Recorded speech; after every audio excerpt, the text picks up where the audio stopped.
ఏదైనా చిన్న ఇష్యూ అయ్యి మేము దాంట్లోని సరే గొడవ చేద్దాం దాని తర్వాత అయితే అయ్యిందని మీరు అనుకుంటే చాలా పొరపాటు.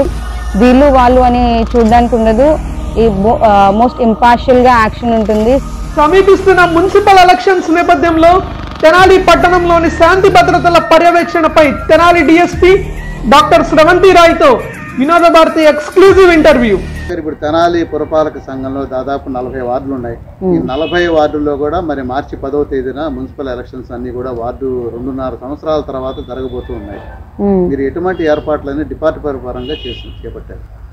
మున్సిపల్ ఎలక్షన్స్ 10వ తారీఖున మనకి పోలింగ్ ఉంది. ఈ పోలింగ్కి గాను మనకి 40 వార్డులకు గాను 170 లొకేషన్స్లో 150 బూత్స్ ఉన్నాయి. ఈ 150 బూత్స్కి గాను హైపర్ సెన్సిటివ్, సెన్సిటివ్ అండ్ మరియు నార్మల్ ఇలా కేటగరైజేషన్ చేసి ఆ కేటగరైజేషన్ బట్టి ఏదైతే దాని సివియారిటీ ఉంటుందో దాన్ని బట్టి మనకి బందోబస్తు ప్లాన్ చేయడం జరుగుతుంది. ఎక్కడైతే మేము హైపర్ సెన్సిటివ్ అని చెప్పి లేకపోతే ఏదైనా ఇష్యూస్ ఎక్స్పెక్ట్ చేస్తున్నామో అలాంటి చోట కొంత ఎక్కువ మంది స్టాఫ్ని డెప్యూట్ చేస్తున్నాము. అలాగే కాకుండా మనకి ప్రీ ఎలక్షన్ అఫెన్సెస్ జరుగుతూ ఉంటాయి, model code of conduct violations జరుగుతూ ఉంటాయి. వీటన్నిటిని కూడా అరికట్టడానికి రెవెన్యూ వారితో కలిసి model MCC teams, flying squads, static surveillance teams అనేవి ఏర్పాటు చేయడం జరిగింది.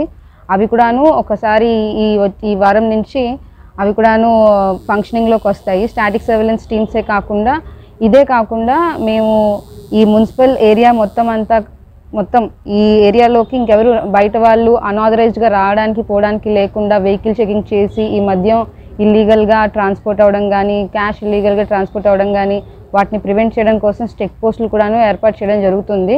ఆ చెక్ పోస్టులు మొత్తం అంతా మన తెనాలి మున్సిపాలిటీ ఏరియా అంతా చుట్టూగా ఉంటాయి. బయట నుంచి ఎవరు లోపలికి రావడానికి లేకుండా అన్ఆథరైజ్డ్గా మరియు ఇక్కడి నుంచి ఏమైనా ఇల్లీగల్గా ఏదైనా ట్రాన్స్పోర్ట్ జరిగినా కూడా పట్టుకోవడానికి. కూడా ఎండాకాలం వస్తున్న సూచన కనబడుతుంది, వేడిగా ఉంది, అలాగే ఎలక్షన్ వేడిగా ఉంది. వీటి 40 వార్డుల్లో ప్రాబ్లమాటిక్ వార్డ్స్ ఏమైనా ఐడెంటిఫై చేశారా? ప్రధానంగా ఎన్ని ఉంటాయి అట్లాంటి వార్డ్స్? ప్రాబ్లమాటిక్ వార్డ్స్ అంటే వార్డ్స్లోని మేము లొకేషన్స్ని ఐడెంటిఫై చేస్తాము. సెన్సిటివ్ లొకేషన్స్, హైపర్ సెన్సిటివ్ అంటాము. హైపర్ సెన్సిటివ్ దాదాపు ఒక 16 లొకేషన్స్ వరకు ఐడెంటిఫై చేసాము. అంటే మేము మొత్తం మాకు 70 లొకేషన్స్, ఈ 40 వార్డ్స్లో 70 లొకేషన్స్లోని ఒక 16 హైపర్ సెన్సిటివ్ గాను, ఒక 20 ఏమో సెన్సిటివ్ గాను పరిగణించబడ్డాయి. సో వీటికి అనుగుణంగా మేము బందోబస్తు ప్లాన్ చేస్తాము. వాటిల్లోనూ సెన్సిటివ్ వాటిల్లో మరి బందోబస్తు అంటే జనరల్గా ఉన్నదానికంటే ఎక్కువ ఉంటుంది. ఈసారి ఎక్స్క్లూజివ్గా ఏదైనా స్పెషల్గా ఏదైనా బందోబస్తు ఫోర్స్ వస్తారు మనకి. ఈ 1 వీక్ ముందు నుంచే మనం ఇక్కడ ఏవైతే ప్రజలు ఉన్నారో ప్రజలకి కూడాను కొంచెం అవగాహన ఉండాలి, మరియు వాళ్ళకు కూడాను మోడల్ కోడ్ ఆఫ్ కాండక్ట్ అంటే ఏంటో కొంచెం అవగాహన ఉండాలి. దానికి గాను మేము ఏంటంటే వార్డ్ విజిటింగ్ అనేది చేస్తాము. ఎస్ఐలు కానీ, సిఐలు కానీ, నేను కానీ ward visiting, election awareness meetings conduct చేస్తాము.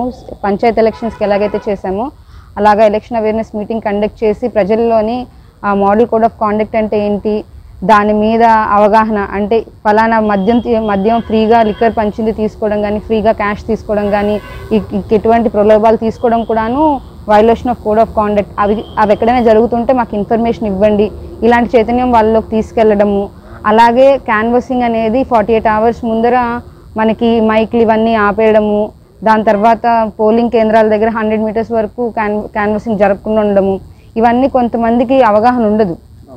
సో అలాంటి అవగాహన మేము కల్పించడానికి అని చెప్పేసి, అలాగే మేము సెక్యూరిటీ కేసెస్ పెడతాము. అంటే ప్రివెన్షన్ ఆఫ్ ఎనీ అఫెన్సెస్కో ముందుగానే మేము బైండ్ ఓవర్స్ చేస్తాం. ఇవి కూడాను కేసులు పెడుతున్నామని చెప్పి కొంత యూత్లోని అపోహ ఉంటుంది. అవన్నీ కూడా దూరం చేయడానికి అని చెప్పి స్పెషల్గా మీటింగ్స్ కండక్ట్ చేయడము ఇవన్నీ కూడా ఉంటాయి. అలాగే కాకుండా ఫ్లాగ్ మార్చెస్, రూట్ మార్చెస్ కూడా చేస్తాము.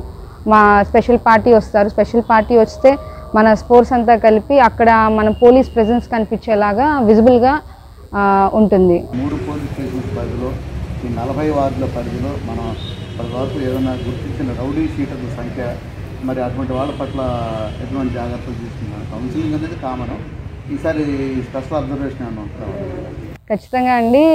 మనకి 3 వార్డులకు గాను దాదాపు 150 మంది గాను రౌడీలు ఉన్నారు. వాళ్ళందరినీ కూడాను బైండ్ ఓవర్స్ చేయడం జరుగుతుంది. వాళ్ళు ఎటువంటి అఫెన్స్లో ఇన్వాల్వ్ అయినా, ఒకవేళ అఫెన్స్లో ఇన్వాల్వ్ అయితే ఖచ్చితంగా కేసులు రిజిస్టర్ చేయడం జరుగుతుంది. కేసెస్ రిజిస్టర్ చేశాక వాళ్ళు మనకు బైండ్ ఓవర్ అయ్యాక ఎనీ అఫెన్స్లో ఇన్వాల్వ్ అయితే ఖచ్చితంగా ఎంఆర్ఓ ముందు ప్రొడ్యూస్ చేసి ఆ బైండ్ ఓవర్ అనేదాన్ని కూడా ఎగ్జిక్యూట్ చేయడం జరుగుతుంది. అదొకటి. ఇంకోటి రెగ్యులర్గా మేము కౌన్సిలింగ్ చేస్తూ ఉన్నాము. అండ్ ఆల్సో వాళ్ళకు కూడాను ఇదొకటి, ఎవరైనా అలాంటి వాళ్ళు ట్రబుల్ మాంగరింగ్స్ అట్లాగా ఉంటే మీరు మా పోలీస్ డిపార్ట్మెంట్ చూడట్లేదు, ఏంటి వాచ్ లేదు అని మీరు అనుకుంటారేమో. We definitely have our surveillance teams having ఏంటి watch over such trouble mongering and cantankerous people. So డెఫినెట్గా యాక్షన్ తీసుకుంటాము. అండ్ ఇది నార్మల్ కేసులే, నార్మల్ టైంలో లాగా మీరు ఉంటుంది యాక్షన్, డిలే యాక్షన్ అట్లా ఉంటుంది అనుకుంటే చాలా తప్పు, అది అపోహ. మేము ఖచ్చితంగా యాక్షన్ తీసుకుంటాం, severe and Swift action. Immediate within minutes మా టీం వస్తుంది, మిమ్మల్ని అప్రిహెండ్ చేస్తుంది అండ్ ఇమీడియట్గా కేసెస్ రిజిస్టర్ అవుతాయి. వీళ్ళు వాళ్ళు అని చూడడానికి ఉండదు, ఈ మోస్ట్ ఇంపార్షియల్గా యాక్షన్ ఉంటుంది. సో ఇదంతా మీరు కొంచెం కనిపెట్టుకొని శ్రద్ధగా మంచిగా మసులుకోవాలని కోరుకుంటున్నాము. ఇది mainly whoever there are cantankerous people and trouble mongering, ఏదైనా చిన్న ఇష్యూ అయ్యి మేము దాంట్లోని సరే గొడవ చేద్దాం దాని తర్వాత అయితే అయ్యిందని మీరు అనుకుంటే చాలా పొరపాటు. ఖచ్చితంగా మేము యాక్షన్ తీసుకుంటాము. ఎలాంటి వాళ్ళైనా సరే ఖచ్చితంగా కేసు అవుతుంది, ఆ కేసు కూడాను కోర్టుకి వెళ్తుంది. సో ఇలాంటి వాటిలో కన్విక్షన్ కూడాను మంచిగా వస్తుంది. So we are confident that we will have a peaceful and fair elections. At the same time ఎవరైనా సరే ఎటువంటి బెదిరింపులు, ఎవరికైనా ఎటువంటి బెదిరింపు కాల్స్ వచ్చినా సరే, ఎవరైనా బెదిరించినట్టు తెలిసినా సరే దాని మీద మాత్రం ఇమీడియట్గా కేసులు రిజిస్టర్ చేయడము, వాళ్ళని కన్సర్న్ పీపుల్ని అరెస్ట్ చేయడం కూడా జరుగుతుంది. సో ఇది మాత్రం కొంచెం కనిపెట్టుకొని అందరూ గుడ్ బిహేవియర్తో ఉండాలని చెప్పి నేను కోరుకుంటున్నాను. Thank you.